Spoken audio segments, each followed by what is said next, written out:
Michael, the atheistic philosopher is often in the position of refuting arguments for the existence of God, all kinds of arguments. But let's turn that around. Let's put it in the other direction.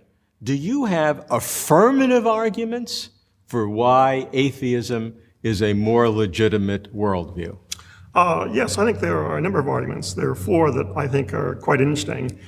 First of all, I would argue that atheism is the default position. That's based upon the idea that when you survey the alternatives, you have a large number of equally likely alternatives, and theism is only one of those.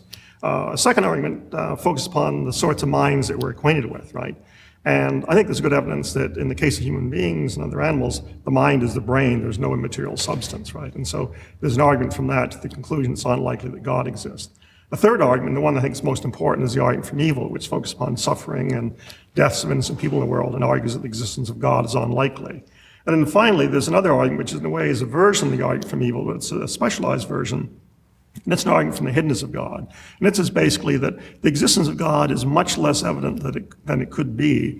And that's not a good thing, and that provides us with a reason for concluding that God does not exist. All right, let's talk about each one of them. Let's start with number one, that atheism is the default position. In other words, the position that we should take as a first look. But that seems contrary to our nature, certainly contrary to the cultural history of humanity, that every society has envisioned and imagined deities, spirits, whether it's from animism to monotheism. All societies, it seems, has some sort of an innate sense of a spiritual world. So why with that cultural history do you have atheism as the default position? Well, I mean, on the historical matter, I mean, as you said, I mean, there was polytheism and so on. It was a long journey from polytheistic beliefs and so on to monotheism, which arose only really in two places, Israel under Moses and in Egypt and so on. So that it took a long time for the idea of a monotheistic God to really arise. But why is it the default position? Well, because there are alternatives that seem to be on a par. I mean, compare, for example, the existence of an all-powerful, all-knowing, perfectly good being, the God of monotheism, with an all-powerful, perfect, all-knowing, but perfectly evil being, and with the alternative, all-powerful, all-knowing, but morally indifferent deity. I would say that those three are equally likely, right? But if that's right, then pick any one of them, the probability has to be no greater than 1/3, okay, right? Well, your assumption is that they're all equally likely. That's right, yes. I mean, that's a given assumption, and who knows? I mean, the innate sense that humanity has had is that, and maybe this is just a wishful hope, but nonetheless, it's an innate sense that the one that exists is the good one. Yeah, well, I think that just is a wishful hope and so on. That is that the idea that there's, all-powerful, all-knowing, perfectly evil being is not a very appealing idea, right? And but so you're saying it's equally discarded. logical, equally statistically logical? Yeah, from a logical point of view, I mean, the idea of being perfectly good and the idea of perfectly evil, those are, so to speak, concepts that are really on a par and so on in terms of the scope that they cover, right? And so if you go back to sort of principles of inductive logic, I would argue that they should be treated as equally likely, and similarly for a morally indifferent deity. And the evidence that you have of creation, because if there is a deity, be it an all-good deity, an all-evil deity, or a morally ambiguous deity, kind of an AC/DC God kind of thing. So of all those three, the evidence of the physical creation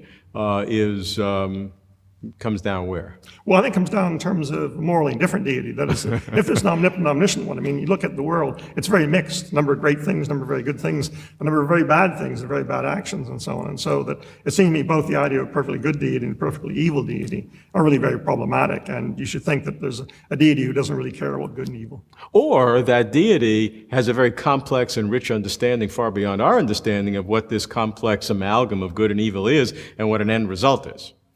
Well, you may be defining that as morally indifferent, and that God may define it in a different way, but that looks like the evidence. Well, I guess it's in another argument. That's going to get into the argument from evil, basically. Later on.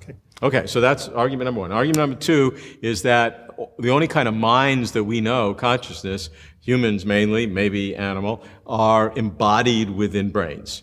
And the argument is that if we're going to imagine some other mind, we don't have evidence that there's any kind of minds other than the ones that are produced by brains.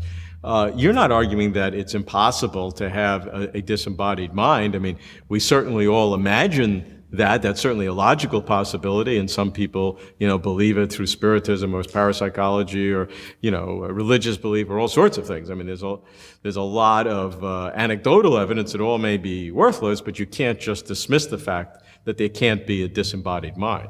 Oh, I certainly think disembodied minds are possible and so on. I'm not a materialist myself, but I think it's very unlikely there are such things, and that's based upon various facts that we know. I mean, if a bullet goes through the head, it tends to have an effect upon one's thoughts and one's consciousness and so on. Drugs can change you from a depressed individual to a non-depressed individual and so on. So I think there's a lot of evidence that we unfortunately do not have an immaterial mind or soul, right? And so I think there's good reason for thinking that in the case of humans and other animals, the mind just is the brain. So therefore, the argument, though, is again a probabilistic one that basically says since we have only seen minds that are produced by embodied brains, that it is less likely that there exists some disembodied mind. That's right. It is only a probabilistic argument, and I think unlike the argument from evil, I don't think it provides exceptionally strong evidence, but I think that it is a reasonable projection for the minds we know. Okay, now we're on your big one. Number 3, the argument from evil. Let me hear it. Okay, well, I think there's some bad things in the world. I don't do think, okay, right? But I think the Holocaust was not a great idea, okay? I think the tsunamis that killed, I think around 300,000 people in India, that was not a good idea, okay, right? And so there are things that I think that you and I would change or prevent if we had the knowledge and power to do so. You and I would have prevented the tsunami. You might have given Hitler a little stroke or, changed him into a, laid-back hippie and so on. He wasn't interested in killing 6 million people. A successful painter. Okay. So the question is, if it's okay in the case of human beings to draw conclusions from what they do and what they allow to happen, okay, and you say, let's suppose that there's an all-powerful, all-knowing being, then why can't we draw probable conclusions from what that being does or does not do, right? And so the idea is if you look at the sorts of things that are allowed, things that you and I would have prevented if we could have, right, then the idea is it's reasonable to conclude that any being that allows that is not morally perfect. But doesn't that create God in our image that puts our moral conscience or sense into the mind of God and assumes that that's the way things have to be? Wouldn't the God who created everything that we know and that gets more enormous with each passing year as we discover about the universe, wouldn't that God have a vaster, grander purpose in which the evils that we think are very horrible now are just part of some vast, grand scale that have to be part of the complexity of the world? Well, the grand scale can involve various things. You can imagine a deity who was, just to speak, aesthetically oriented, right, and was trying to create a beautiful canvas and so on, and, suffering and so on all fitted into that sort of picture, okay? If that's the case, I would say, yeah, that sort of God is a possible deity, right? But he isn't a God that's going to answer to fundamental human hopes, okay? He provides no reason at all for thinking that evil will in the end be defeated and the good will triumph. He provides no reason at all for thinking that death is not going to be the end of our existence and so on, right? So it doesn't answer to the fundamental hopes that people have. So that sort of deity, I think, though interesting and a possibility, is not going to be appealing from a human point of view. I think to make sense out of that argument, you have to have the God who is the aesthetic God who is drawing this beautiful canvas also add something after death, because only through an eschatology that has people living beyond death can you rectify on an individual basis the horrible nature of this life. You'd have to add that in. Okay, but the question is what justification you have for adding that sort of thing in, okay, right? There are various reasons why you might think that we survive death. If we had immaterial minds or souls, then that would be a reason. I'm not arguing that. All I'm saying is that in order for the theist to drive that argument to its conclusion, you are forced to come to the conclusion that there must be something after death, because then because without that, none of the rest of the arguments hold. I think you're absolutely right. I think that if humans don't survive death, then there's no hope at all of answering the argument from evil, right? But I think even if they do, it's deeply problematic, okay? If you consider, for example, children who are tortured and suffering enormously, right? So the question is, what reason could there be for allowing that to happen? And simply saying, that after death things are going to be made better doesn't seem to me to be a satisfactory answer. Right? The child could enjoy a good afterlife without undergoing the torture experience before death. Totally agree. The question is can the world be so structured to enable human beings to be the kind of free will, character-building entities that will progress to this afterlife? I mean, that's the argument. And that there has to be the capability in the world for all of these different forms of evil. But that on an individual basis, the people who have suffered the worst of the evil will at least be given not only justice, but recompense in the next life. Well, the idea that, the evils in the world serve the purpose of sort of character building or soul making is a very common idea, okay, right? But I think if you look at the world, it doesn't seem to be a good world even by those sorts of standards, okay, right? You have people who are really quite unpleasant individuals who live lives of luxury and ease and so on, right? You have young children who suffer and die before they've any chance to develop their character. Certainly so, but this is part of the world as it exists. This allows its complexity, its richness, but that child who suffered and that person who supposedly benefited from the evil, there'll be some recompense, some justice in the world to come. I mean, that's the only way to give the argument consistency. That's what I'm saying. I'm not saying I agree with that. I'm saying to give consistency, you need that. Yes, that's absolutely right. But I'm saying that even if you have those sorts of goals, it's still not good enough for you. Not good enough. The world can still be different and achieve those goals more effectively. Okay, let's go to number 4, the hiddenness of God. Okay, well, the basic idea here is that the existence of God is not exactly as evidence of the existence of, chairs and people and so on, right? And this is, of course, illustrated by the fact that many people have serious doubts about the existence of God, right? And so the starting point of the argument is to, first of all, to say that the existence of God could be much more evident than what it is, and one needs to explain that in detail. And then to argue that it'd be a good thing if the existence of God were more evident than what it is, right? And so that's basically the structure of the argument of the hiddenness of God.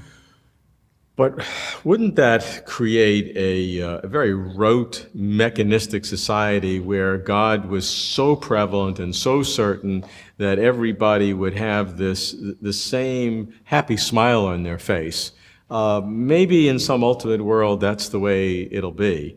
But I, for one, wouldn't be all that comfortable in such an absolute mechanistically controlled world where everybody had the same greeting with each other and God was there. I mean, I'm not sure it would give me an opportunity to explore myself, even if I go in wrong directions sometimes. Well, I don't know. I think you're maybe thinking of a very heavy-handed God, right, who's going to be on top of you all the time, right? But, take the idea of being perfectly good in the way we normally understand it when we apply, a lesser idea to people, right? And think of the virtues that people have, like a sense of humor and so on, right? Right. God is not often portrayed as having a sense of humor, right? Okay. Yeah, I think he does, but that's a separate issue. That's right. And people think if you say, gee, God, you don't exist, he says, gee, Michael, go to hell, right?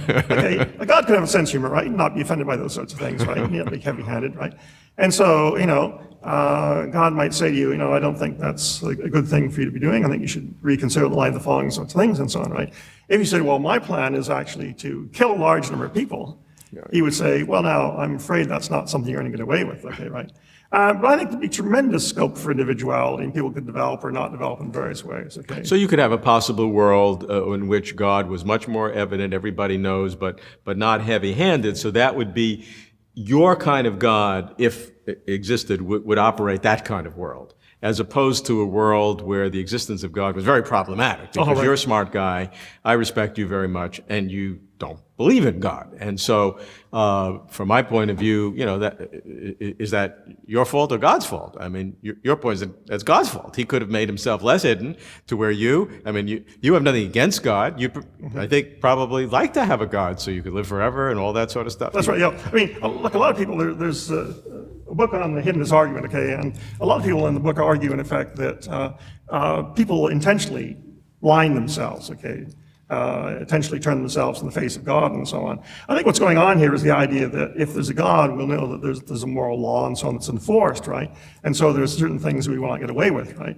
And the argument seems to be that, you'll have more trouble committing adultery and so on, right? Now, if you say, which would you prefer, the world where you can commit adultery without someone, punishing you, right? Or a world where you have a chance to live forever, right? That's an easy choice, right? Yeah. And so it seems to me that you ought to be very attracted to the idea that God exists. And so the idea that people intentionally blind themselves to the existence of God seems to be very implausible, right? Okay, Michael, 4 arguments why God does not exist. Which is the big one? The argument for evil, definitely. And I haven't asked you this. Are you an atheist or agnostic? I'm an atheist. I think the existence of God is very unlikely. Ah, very unlikely, but I don't hear zero. No, I'm happy it's not zero, but it's very low indeed.